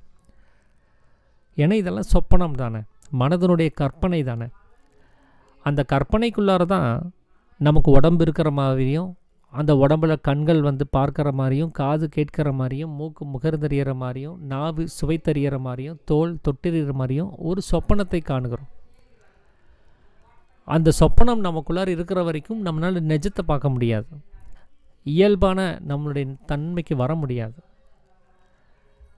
அப்படி தான் இந்த சொப்பனத்தை உண்டு பண்ணுறதுக்கு காரணமாக இருக்கக்கூடிய மாயை அப்படிங்கிறது இங்கே காரண தேகமாக இருக்குது. அதுதான் உண்மையை நமக்கு மறைக்கக்கூடிய ஒரு விஷயமாகவும் இருக்குது. இதை சாமி வந்து ஒரு உதாரணம் மூலமாக தெரியப்படுத்தியிருப்பார். எப்படின்னா, இப்போ ஒரு வஸ்திரம் இருக்குதுன்னு வச்சுக்கோங்க. அந்த வஸ்திரத்து மேலே நம்ம என்ன பண்ணுறோன்னா ஒரு பசையை தடவுறோம். எதுக்காகனா அது கெட்டியாகணும், நல்ல பேப்பர் மாதிரி கெட்டியாகணும். அதனால ஒரு பசையை தடவி அதை காய வச்சுட்டோம். இப்போ மேலே வெள்ளை கலரில் நல்லா கெட்டியாகிடுச்சு. பின்னாடி இருக்கிற வஸ்திரம் இப்போ அந்த பசையால் மறைக்கப்பட்டாச்சு. இப்போ அந்த மேலே காஞ்சு போன அந்த பேப்பர் மாதிரி இருக்கக்கூடிய பசை மேலே நாம் சித்திரங்களை வரைய போகிறோம். ஒரு உலக வரைபடமோ, இல்லை ஏதாவது ஒரு இயற்கை காட்சிகள் சார்ந்த ஒரு சித்திரமோ, இல்லை அதில் ஒரு மனிதன் நிற்கிற மாதிரியான ஒரு சித்திரமோ, அந்த மனிதன் ஒரு ஆடை கட்டி இருக்கிற மாதிரி ஒரு சித்திரமோ, எதையாவது ஒன்று வரைகிறோம். சரி, ஒருத்தர் ஒரு வேஷ்டியும் ஒரு சட்டையும் போட்டுருக்கிற மாதிரி ஒரு சித்திரத்தை வரைகிறோன்னு வச்சுக்கோங்க. அதுக்கு கலரிங்கெல்லாம் கொடுத்துட்டோம். மேலே ஒரு கலரு, வேஷ்டிக்கு ஒரு கலரு, சட்டைக்கு ஒரு கலரு, இதெல்லாம் கொடுத்தாச்சு. இப்போ அதை ஒருத்தர்கிட்ட தொட்டு காமிச்சு அவர் என்ன அணிஞ்சிருக்கிறாரு அப்படின்னு கேட்டால், ஷர்ட்டு போட்டிருக்கிறாரு அப்படின்னு அந்த சித்திரத்தை பார்த்து சொல்லுவோம். அது ஒரு துணியால் நெய்யப்பட்ட ஒரு ஷர்ட் அது கிடையாது. ஆனால் ஷர்ட்டு போட்ட மாதிரி ஒரு சித்திரத்தை மட்டுமே வரைஞ்சி வச்சுருக்குறோம். அந்த சித்திரத்தை பார்க்கும்போது அவர் ஷர்ட் அணிந்ததாக அந்த உருவமானது, அந்த ஓவியத்தில் இருக்கக்கூடிய அந்த மனித உருவமானது ஒரு ஷர்ட் அணிந்த மாதிரி ஒரு பாவனை நமக்கு உண்டாகுது. அதனால் அது உண்மைன்னு சொல்லி நினச்சிக்கிட்டு அவர் ஷர்ட் அணிஞ்சிருக்கிறாரு, அவர் வேஷ்டி கட்டியிருக்கிறாரு அப்படின்னு நம்ம சொல்கிறோம். ஆனால் உண்மையாகவே அது ஷர்ட்டு தானா, அது வேஷ்டி தானான்னு கேட்டால் இல்லை. அதுக்கு மெஷர்மெண்ட் எந்த டெய்லரும் எடுக்க கிடையாது. எந்த ஒரு துணியை கொண்டும் அது ஒரு டெய்லரிங் ஷாப்பில் கொடுத்து அதை நெய்ததும் கிடையாது. அது ஷர்ட் அணிந்த மாதிரி வரையப்பட்ட ஓவியம் தானே தவிர அது உண்மையான வஸ்திரமே கிடையாது. வஸ்திரம் கட்டின மாதிரி வரையப்பட்ட ஒரு ஓவியம் அது. அப்போ உண்மையான வஸ்திரம்ங்கிறது எங்கே இருக்குது அப்படின்னா, அந்த ஓவியத்துக்கு பின்னாடி பசை இருக்குது, பசைக்கு பின்னாடி அந்த வஸ்திரம் இருக்குது. அந்த உண்மையான வஸ்திரத்தை தான் இந்த பசையானது மூடி இருக்குது. அந்த பசைக்கு மேலே தான் நாம் இந்த ஓவியத்தை வரைஞ்சி வச்சுருக்கிறோம். அந்த உண்மையான வஸ்திரம் தான் இங்கே ஜீவன்னு சொல்லக்கூடியது. அந்த ஜீவனாக இருக்கக்கூடிய உண்மையான வஸ்திரத்தை மறைத்து இருக்கக்கூடிய பசை தான் இங்கே காரணம்னு சொல்லக்கூடிய மாயை. அந்த மாயைங்கிற அவஸ்தையில் தான் இங்கே சித்திரங்களாக இருக்கக்கூடிய சூட்சுமமாக இருக்கக்கூடிய மனம் இங்கே கற்பனைகளை செஞ்சு இந்த உலகம்ங்கிற அவஸ்தையை உண்டு பண்ணியிருக்குது. அப்போ நாம் பார்க்கக்கூடிய இந்த உலகம்ங்கிறது தான் இந்த சித்திரங்கள். அது மனதினால் வரையப்பட்ட சித்திரங்கள். அது நான் இருக்கிற மாதிரியும், இப்போ நான் பேசிகிட்டு இருக்கிற மாதிரியும், நீங்கள்லாம் கேட்டுட்ருக்கிற மாதிரியும், நாம் சித்தவேதம் படிச்சுட்ருக்கிற மாதிரியும், அதை தெரிஞ்சுக்கிட்டு இருக்கிற மாதிரியும், இதெல்லாமே மனதினால் வரையப்பட்டிருக்கக்கூடிய சித்திரங்கள். இது உண்மையானது அல்ல. உண்மையானது எங்கே இருக்குது அப்படின்னு சொன்னால், இந்த மாயை அப்படின்னு சொல்லக்கூடிய பசைக்கு பின்னாடி இருக்குது. மாயைங்கிற அவஸ்தைக்கு பின்னாடி இருக்குது. அந்த உண்மை என்ன அப்படிங்கிறத, நம்மளுடைய உண்மையான நிலை என்ன அப்படிங்கிறத நாம் புரிஞ்சுக்க முடியாமல் அதை மூடி மறைக்கிற வேலையை தான் இந்த மாயை அப்படிங்கிற ஒரு அவஸ்தையானது இங்கே செஞ்சிட்ருக்குது. இப்போ அந்த மாயைங்கிற அந்த பசை நீங்கணும். அப்போது உண்மையான வஸ்திரம் என்னன்னு தெரிஞ்சு போயிடும், உண்மை என்னன்னு தெரிஞ்சு போயிடும். இப்போ நாம் எப்படி அந்த சித்திரங்களில் ஒரு ஆடை கட்டின மாதிரி வரைஞ்ச ஓவியங்களை உண்மைன்னு சொல்லி நம்பி பேசிகிட்டு இருக்கிறோமோ, அது உண்மைதானா இல்லை பொய் தானா அப்படிங்கிறத தெரிஞ்சுக்கணும். அப்படின்னு சொன்னால், அந்த பசை நீங்கிச்சு அப்படின்னா எல்லாமே வெட்ட வெளிச்சமாயிரும். அதை துவைச்சி காய போட்டோன்னு சொன்னால், அதை துவைக்கும் போது பசை நீங்கிரும். பசை நீங்கிடுச்சுன்னு சொன்னால் பசை மேலே வரையப்பட்டிருக்கக்கூடிய சித்திரங்களும் நீங்கி போயிடும். அப்போ நாம் கவனிச்சுட்டுக்கூடிய இந்த உலகம்ங்கிற அவஸ்தையும் அங்கே இருக்க போகிறதில்ல. இந்த உலகம்ங்கிற அவஸ்தையை உண்டு பண்ணக்கூடிய மாயையும் அங்கே இருக்க போகிறதில்ல. அங்கே துவைக்கணும், அவ்வளோதான். அப்படி அதை துவைச்சி எடுத்துட்டோம் அப்படின்னு சொன்னால், அதை நீக்கிட்டோம் அப்படின்னு சொன்னால், அங்கே உள்ளுக்குள்ளார இருக்கக்கூடிய ஜீவன்கிற ஒரே ஒரு நிலைமை மட்டும்தான் தெரியும்.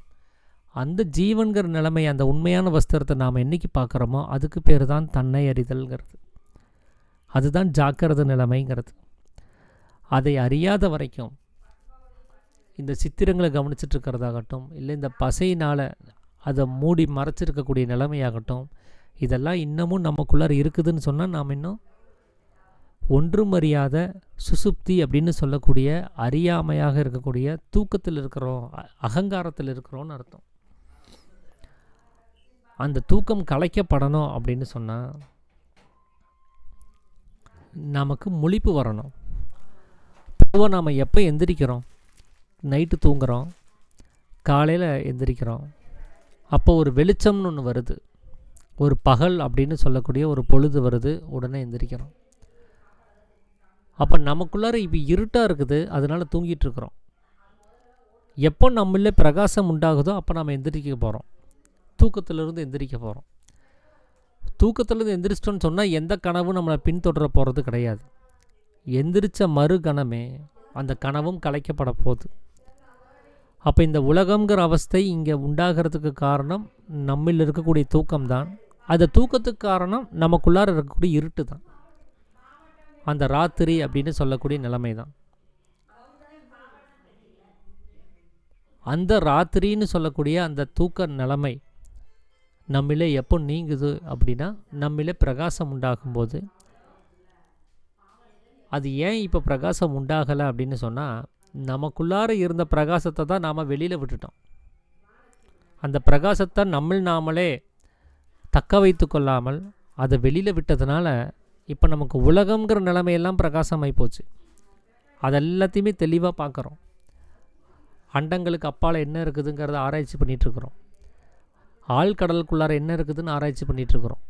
ஒவ்வொருத்தருடைய மனசுக்குள்ளார என்ன இருக்குது, உடம்புக்குள்ளார என்ன இருக்குது, செல்களுக்குள்ளார என்ன இருக்குது, எல்லாத்தையுமே வெட்ட வெளிச்சமாக பார்த்துட்டு தான் இருக்கிறோம். ஆனால் நம்ம ஜீவன்கிற நிலைமை என்னவா இருக்குது, அந்த ஜீவன்கிற ஸ்தானம் எங்கே இருக்குது, அந்த ஜீவனானது எந்த வடிவத்தில் இருக்குது, என்ன தன்மையில் இருக்குது, இதை நம்மளால் ஆராய முடிஞ்சுதா? இத்தனை வருட காலம் நம்மளுடைய ஆராய்ச்சியினுடைய வேகங்களில் ஏதாவது ஒரு ஸ்டேட்மெண்ட்டாவது ஜீவனை பற்றின ஒரு விவரத்தை நம்மளால் சொல்ல முடிஞ்சுதா அப்படின்னா அது சொல்ல முடியல. ஏன்னா அது முழுக்க இருட்டாக இருக்குது, அங்கே எதையுமே அறிய முடியாமல் இருக்குது. காரணம் நம்மளுடைய பிரகாசமானது வெளியில் வியாபித்து போனதுனால. அப்படி நம்மனால் வெளியில் வியாபிக்கப்பட்டு விஸ்தாரம் செய்யப்பட்ட பிரகாசம் என்னைக்கு நம்மளே அடங்கி போகுதோ அப்போது உள்ளிலே பிரகாசம் உண்டாகும். அப்போ உள்ளில் இருக்கக்கூடிய ஜீவனை அறிய முடியும். அப்போ வெளியில் என்ன ஆகும் அப்படின்னா வெளியில் இருட்டாயிரும். ஏன்னா இந்த பிரகாசத்தினுடைய தன்மையை ஏதோ ஒரு இடத்துல தான் பிரகாசிக்க செய்யும். ஒன்று விளக்கை கொண்டு போய் வீட்டுக்கு வெளியில் வைக்கலாம், இல்லைன்னா உள்ளார வைக்கலாம். அந்த விளக்கு உள்ளே இருந்துச்சுன்னு சொன்னால் உள்ளே பிரகாசமாக இருக்கும். அதே விளக்கு வெளியில் வியாபிக்க வச்சோன்னு சொன்னால் வெளியில் பிரகாசமாயிரும். இப்போ நாம் அந்த விளக்கை வெளியிலேயே வச்சுட்ருக்குறோம், நம்ம பிரகாசத்தை வெளியிலேயே வியாபிக்க வச்சுட்ருக்குறோம். நாம் கர்ப்ப பாத்திரத்துக்குள்ளார இருக்கும்போது நம்மளுடைய பிரகாசம் இவ்வளோ வெளியில் வந்தது கிடையாது. ஏன்னா நமக்கு உலகங்கிற அவஸ்தையோ மாயைங்கிற அவஸ்தையோ எதுவுமே கிடையாது. நம்மளுடைய பிரகாசம் நமக்குள்ளாரையே தான் இருந்தது. அப்போ நம்ம ஜீவனுடைய நிலைமையில் இருந்தோம். அதைத்தான் பிரம்மஸ்வரூபம் அப்படின்னு அந்த சிசுவை சொல்லுவாங்க. அது பிரம்மமாகவே இருக்கக்கூடிய நிலைமை. அது சதா ஆனந்தித்து கொண்டு தன்னை மட்டுமே அறிந்து கொண்டு இருக்கக்கூடிய நிலைமை. அது எப்போ அந்த குழந்தை முதல் முறையாக மூச்சை வெளியில் விட்டு தன்னுடைய பிரகாசத்தை வெளியில் வியாபிக்க வச்சதோ, இந்த மூச்சை வெளியில் விடுறதுக்கு பேர் தானே சாமி மாயைன்னு சொன்னார்.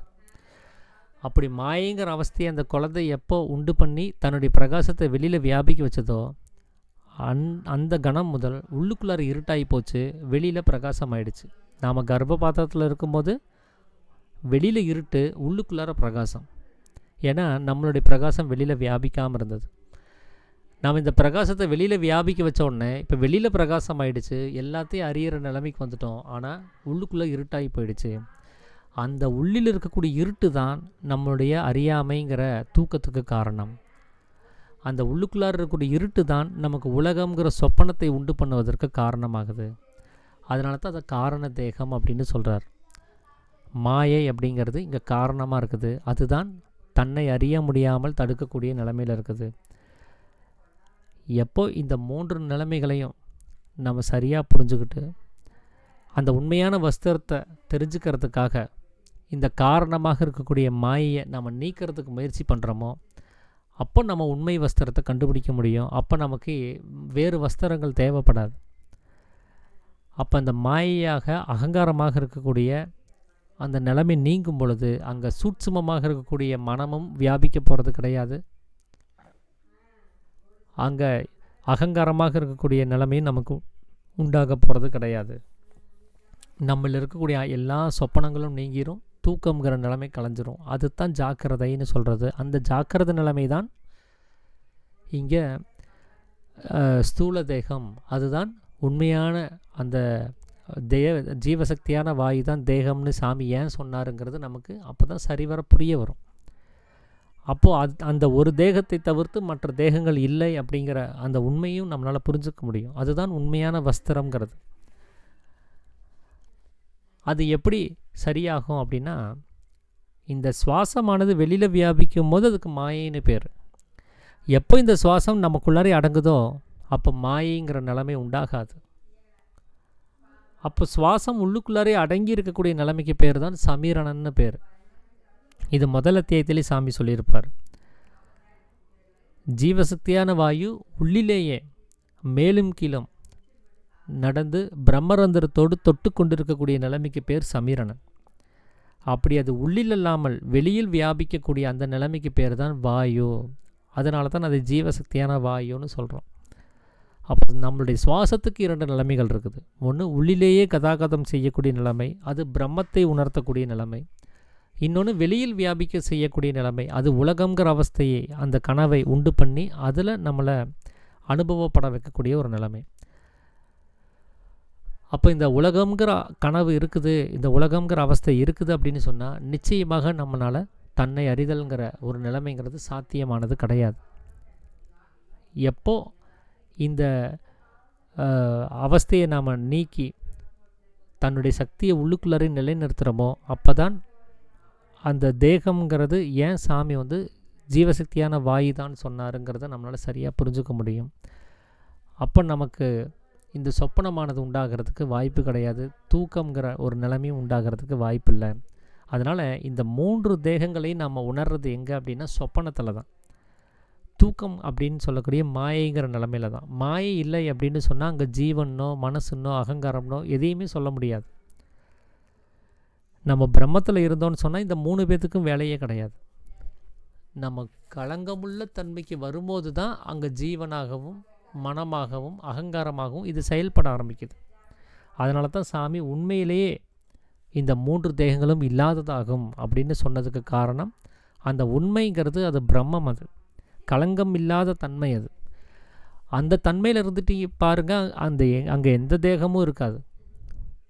ஆனால் களங்கமுள்ள தன்மை, அந்த பொய் அப்படின்னு சொல்லக்கூடிய மாயைங்கிற அவஸ்தைக்குள்ளே பாருங்கள், அந்த தேகங்கள்லாம் இருக்க முடியும். அப்போ நம்மளுடைய நோக்கம் என்ன, சாமியினுடைய நோக்கம் என்ன? நம்மளை மாயையிலே ஆழ்த்தி கொண்டு போய் களங்கமுள்ள தன்மையிலேயே நம்மளை இருக்க வைக்கிறது அவர் நோக்கம் கிடையாது. நாம் எல்லாருமே களங்கமில்லாத நிலைமைக்கு போகணுங்கிறது தான். அதனால தான் சாமி இந்த 3 நிலைமைகளும் இல்லாதது, அதை பற்றி யோசிக்க வேண்டாம் அப்படின்னு அவர் சொல்கிறதுக்கு காரணம். எப்போ இந்த எல்லா நிலைமைகளும் நமக்குள்ளாரே அடங்கி போகுதோ, ஜாக்கிரதைங்கிற நிலைமை நமக்குள்ளார உண்டாக்கப்படுதோ, அப்போ நாம் உண்மையை தெரிஞ்சுக்க முடியும். தன்னை அறிதல்ங்கிறது அங்கே சாத்தியமாகும் அப்படிங்கிறது தான் இந்த அத்தியாயம் மூலமாக சாமி நமக்கு சொல்லக்கூடிய ஒரு விஷயமா இருக்குது. ஸோ இதுதான் நான் இன்றைக்கி எனக்கு புரிந்த வகையில் நான் உங்களோட பகிர்ந்துக்கணும் அப்படின்னு சொல்லி நினச்ச விஷயம். வேறு யாராவது ஏதாவது விஷயங்களை பகிர்ந்துக்கிறதா தான் பகிர்ந்துக்கலாங்கய்யா. அனைவருக்கும் ஆத்த நமஸ்காரம்.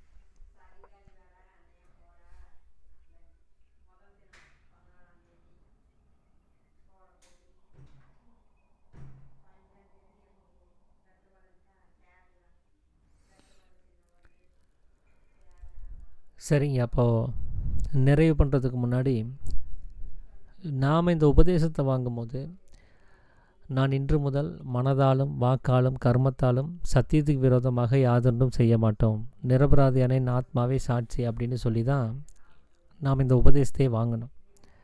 ஸோ அதனுடைய நோக்கம் என்ன அப்படின்னா, மாயை அப்படின்னு சொல்லக்கூடிய நிலைமையை நான் உண்டு பண்ண மாட்டேன்.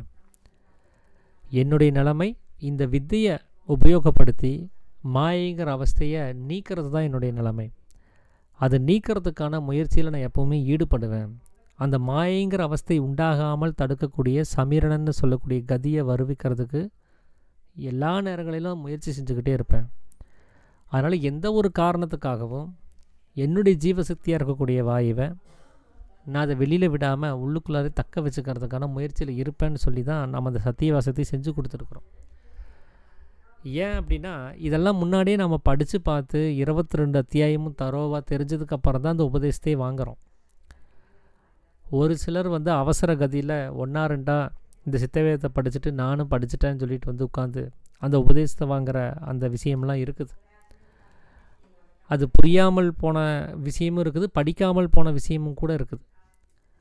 ஆனால் இங்கே சத்திய வாசகம்னு ஒன்று கொடுக்க வரும்போது அதனுடைய முழு விவரத்தையும் தெரிஞ்சுக்கிட்டு நம்ம கொடுக்கணும். சரியாக புரிதலோட சத்திய வாசகத்தை கொடுக்கணும். இல்லைன்னா அதை காப்பாற்ற முடியாமலே நம்ம போயிடுவோம். அதனால் உபதேசம் வாங்கக்கூடியவங்களாகட்டும் கொடுக்கக்கூடியவங்களாகட்டும் இந்த சத்திய வாசகத்துக்கான விளக்கங்களை கொடுத்து அவங்களுக்கு இந்த சத்திய வாசகத்தை அவங்க மேற்கொண்டு அதை கை கொண்டு நடக்கிறதுக்கான விவரம் என்னங்கிறத தெரிய வச்சு தான் உபதேசத்தை கொடுக்கவும் செய்யணும், அதை அவங்க வாங்கவும் செய்யணும். அதுதான் இங்கே சாமி நமக்கு பரிந்துரைக்கக்கூடிய ஒரு முறை. அது உபதேசம் கொடுக்கறதுக்கான ஒரு முறை. அப்படி நாம் அந்த உபதேசத்தை சரியான வகையில் கேட்டு தெரிஞ்சு நாம் அதை செஞ்சுருக்கிறோம் அப்படின்னு சொல்கிற பட்சத்தில் நமக்கு இருக்கக்கூடிய சரியான புரிதலில் நாம் இதை வெளியில் விடாமல் தடுக்கிறதுக்கான முழு முயற்சியை நம்ம ஈடுபடுத்திட்டு தான் இருப்போம். நம்ம அது சரிவர கேட்டு தெரிஞ்சுக்கல, சரியான புரிதல் இல்லாமல் இந்த உபதேசத்தை வாங்குகிறோன்னு சொன்னால் நமக்கு அது மேலே அதிகமான ஊக்கம் நமக்கு வராது. அதனால தான் சித்தவேதத்தை நல்லா தரோவாக படிச்சுட்டு வாங்கன்னு சொல்கிறது. இங்கே யாரும் எக்ஸாம் வச்சு நீங்கள் படிச்சிட்டிங்களா இல்லையா, நாம் எந்த அளவுக்கு அதை புரிஞ்சுருக்குறோம், இதெல்லாம் எக்ஸாம் பண்ணி பார்த்துட்டு யாரும் இங்கே உபதேசம் தர்றது கிடையாது. நாம் படிச்சுட்டோன்னு சொல்கிறோம், நம்மளுடைய நடவடிக்கைகளை கவனிக்கிறாங்க, நம்ம மேலே நம்மளுடைய வைராக்கியத்தின் மேலே அவங்களுக்கு ஒரு நம்பிக்கை ஏற்படுது, இதை அவங்க தொடர்ந்து அபியாசிப்பாங்க, சரிவர கை கொள்வாங்கங்கிற நம்பிக்கை அவருக்கு ஏற்படும் பட்சத்தில் அவர் உபதேசம் கொடுத்துட்றாரு. ஆனால் என்ன தான் ஒரு உபதேசம் கொடுத்துட்டாலும் அதை சரியான வகையில் பயன்படுத்தி நாம் அதனுடைய பலன் அடைய வேண்டியது நம்மளுடைய பொறுப்பு. அது இங்கே உபதேசம் கொடுத்தவர்களுக்கு உபதேசம் வாங்கியவர்கள் மேலே யாதொரு கடமையோ பொறுப்போ இல்லை அப்படின்னு சாமி சொல்லியிருக்கிறார். அதனால தான் குரு சீடன்கிற முறையவே இங்கே எடுத்துட்டார். எல்லாருமே அபியாசம் செய்யக்கூடிய வித்தியார்த்திகள்னால் மாணவர்கள்னு அர்த்தம். எல்லாருமே மாணவர்கள் தான், எல்லாருமே இந்த அக்ஷராபியாசத்தை படிக்கக்கூடிய ஸ்டூடெண்ட்ஸ் தான். என்ன ஒருத்தர் ஒரு வருஷம் முன்னாடி படிச்சுட்ருப்பார், ஒரு சிலர் 10 வருஷத்துக்கு முன்னாடி இருந்தே படிச்சுட்ருப்பார். அவ்வளோதான் வித்தியாசம் இருக்குமே தவிர எல்லாருமே படிக்கிறவங்க தான், யாரும் இங்கே மாஸ்டர்ஸ் கிடையாது அப்படிங்கிறது தான் சாமியினுடைய ஒரு கோட்பாடு. அப்படி எந்த ஒரு பொறுப்பும் இல்லை அப்படிங்கிற பட்சத்தில் அந்த பொறுப்பை ஏற்றுக்க வேண்டியது முழுக்க முழுக்க யாருடைய கடமை அப்படின்னா வித்தை வாங்கினவருடைய கடமை. அப்போ நாம் பொறுப்பாக இருந்து நாம் படிக்க வேண்டிய அக்ஷராபியாசத்தை சரியான முறையில் படிக்க வேண்டிய அந்த ஒரு வேலையை நாம் தான் செய்யணும். நமக்கு வழியை யாரும் அதை சொல்லித்தர மாட்டாங்க. நாம் படிக்கிறோமா இல்லையா, ஹோம்ஒர்க் செஞ்சோமா இல்லையா, இதை கேட்குறதுக்கு எந்த ஒரு மாஸ்டர்ஸும் இங்கே கிடையாது. ஏன்னா அவங்கவுங்களை கவனிக்கிறதுக்கான கடமைகள் இருக்குது, அந்த கடமையை நோக்கி போவாங்க.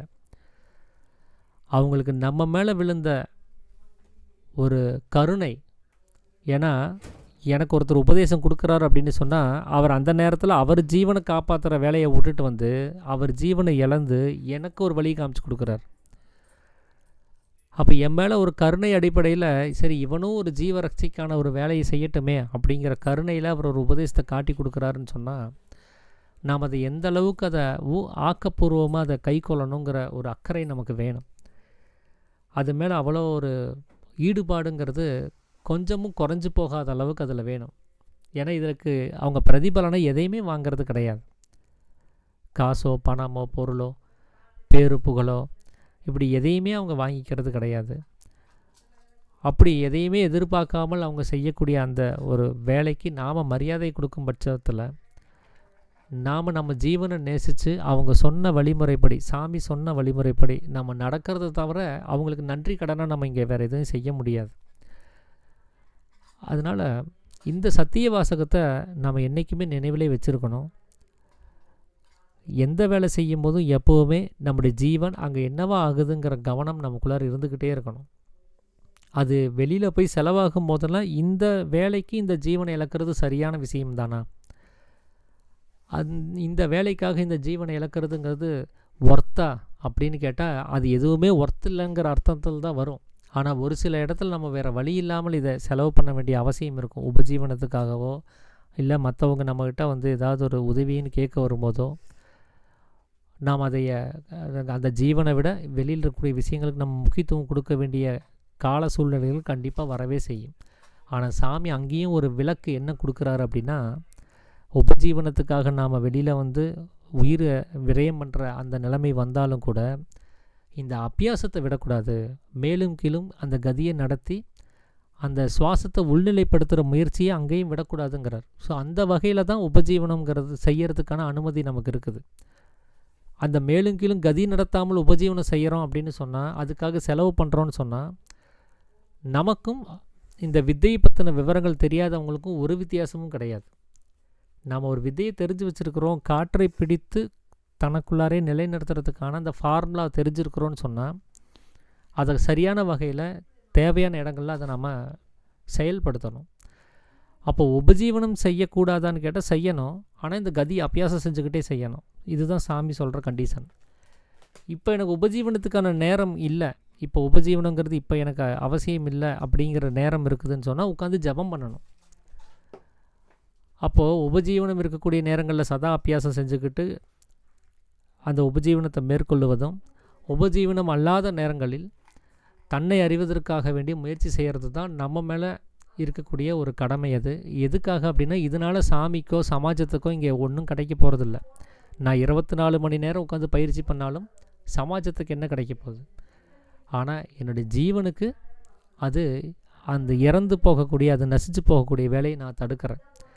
நாளைக்கு எனக்கு அது ஞானமாக உருவெடுக்குதா, ஆன்மீக அனுபவங்களை கொடுக்குதாங்கிறதுலாம் அது ரெண்டாவது. ஆனால் நான் ஒரு கதியை சாமி சொல்கிற வகையில் சரியான வகையில் அபியாசம் செய்யும் போது எனக்கு இன்ஸ்டண்ட்டாக கிடைக்கக்கூடிய அனுபவம், அந்த பலன் என்ன அப்படின்னா, அந்த செகண்டில் என்னுடைய ஜீவனானது நசிஞ்சு போகிறத நான் தடுக்கிறேன். இந்த ஒரு செகண்டை நான் அடுத்தடுத்த செகண்டுகளுக்கு நான் அதை உருமாற்றம் அடைஞ்சு கொண்டு போயிட்டே இருக்கிறேன்னு சொன்னால், என்னால் எவ்வளோ முயற்சியோடு அந்த கதி அபியாசம் செய்ய முடியுதோ அந்த முயற்சியினுடைய அளவுக்கு நான் அந்த ஜீவனை வெளியில் போகிறத தடுத்துட்ருக்கிறேன்னு அர்த்தம். அது லேசான ஒரு விஷயம் கிடையாது, அது சாதாரண விஷயம் கிடையாது. அதுக்கு ஜீவன் மேலே இருக்கக்கூடிய ஸ்நேகமானது அதிகப்படியாக இருக்கணும். மற்ற எல்லாத்தையும் விட நம்ம ஜீவனை நேசிக்கிறவர்களாக இருக்கணும். அந்த உயரிய அந்த ஸ்நேகம் நமக்குள்ளார வரும்போது தான் அது சாத்தியமாகுது. ஜீவனை தவிர்த்து வேறு எதுவும் முக்கியம் இல்லைங்கிற அந்த நிலைமையை நாம் என்றைக்கு உணர்கிறோமோ அப்போ இந்த சதா அபியாசங்கிறது சாத்தியமாகும். அந்த ஜீவ ஸ்நேகத்தை அதிகப்படுத்திக்கிறதுக்கு தான் அந்த ஜீவனுடைய முக்கியத்துவத்தை நம்ம திரும்ப திரும்ப அதை கேட்டு பேசி பதிவு பண்ணிகிட்டே இருக்கிறோம். சித்த வேதத்தினுடைய எந்த பாகத்தை, எந்த ஒரு பேப்பரை எடுத்து எந்த ஒரு பேராகிராஃபை படித்தாலும் சரி, அதில் ஜீவனுடைய முக்கியத்துவத்தை பற்றி அவர் பேசியிருப்பார். அது நமக்கு திரும்ப திரும்ப அதை ஞாபகப்படுத்துகிற அந்த வேலையை செஞ்சுக்கிட்டே இருக்குது அந்த சித்த வேதம். அதனால தான் 1 மணி நேரம் ஜபத்துக்கு நம்ம எவ்வளோ இம்பார்ட்டன்ட் கொடுக்குறோமோ அதே போல் 1 மணி நேரம் சித்த வேதம் வாசிப்புக்கும் இம்பார்ட்டன்ட் கொடுக்க வேண்டியதாக இருக்குது. ஏன்னா நமக்கு இதை நினைவுபடுத்துகிற வேலை இருக்குது. நமக்கு மறதிங்கிறது அது இயல்பான விஷயம். அதனால தான் தன்னையே மறந்துட்டு உட்காந்துட்ருக்குறோம். நான் யாருங்கிறதே மறந்துட்டுருக்கிறேன்னா அப்போ என்னுடைய மறதிங்கிறது, நம்மளுடைய மறதிங்கிறது எவ்வளோ உச்சத்தில் இருக்குதுன்னு நம்ம நினச்சி பார்க்கணும்.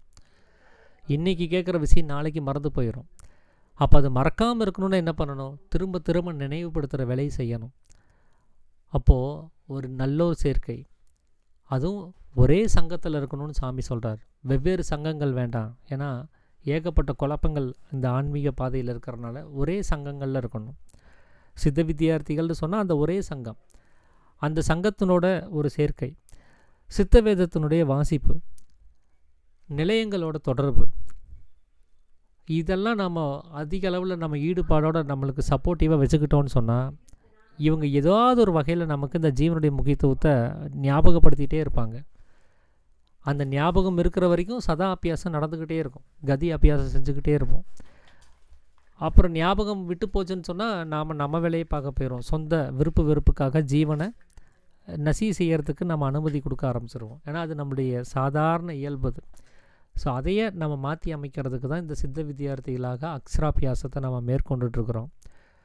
அதனால் நாம் முடிந்த வரைக்கும் அந்த சித்தவேதத்தினுடைய வாசிப்போட நான் தன்னை அறிவதற்கான ஒரு பயிற்சி முறைகளோட எந்த ஒரு உபஜீவன வேலைக்கான ஒரு விஷயங்களை செஞ்சாலும் சதா அபியாசத்தையும் நம்ம மேற்கொண்டு சாமி சொல்கிற அதே ஃபார்முலாவில் இந்த கதியை அபியாசம் செஞ்சு நம்மளுடைய சாதாரண கதியை சமிரணன்னு சொல்லக்கூடிய கதியாக மாற்றமடைய செஞ்சு இந்த மாயையாக இருக்கக்கூடிய காரண தேகத்தை துவைச்சு அதை இல்லாமல் செஞ்சு அந்த தூக்கத்தை நாம் தவிர்த்து இந்த சொப்பனத்தையும் அதிலிருந்து நம்ம விலகி வந்து தன்னை அறிவதற்கான ஒரு முயற்சியில் நாம் எல்லாரும் ஈடுபடணும் அப்படிங்கிறத எல்லாத்துக்கும் நான் நினைவுபடுத்திக்கணும்னு நினைக்கிறேன்.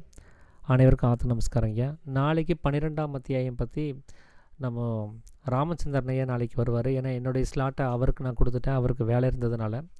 ஸோ இன்றைக்கி அவருடைய ஸ்லாட்டை நான் யூஸ் பண்ணிவிட்டு நாளைக்கு என்னுடைய ஸ்லாட்டை அவர் யூஸ் பண்ணிக்குவார். ஸோ நாளைக்கு நம்ம தொடர்ந்து கவனிப்போம். அனைவருக்கும் ஆத்து நமஸ்காரங்க. அனைவருக்கும் ஆத்ம நமஸ்காரம். அனைவருக்கும் ஆத்ம நமஸ்காரம். அனைவருக்கும் ஆத்ம நமஸ்காரம் ஐயா. அனைவருக்கும் ஆத்ம நமஸ்காரம். அனைவருக்கும் ஆத்ம நமஸ்காரம் ஐயா.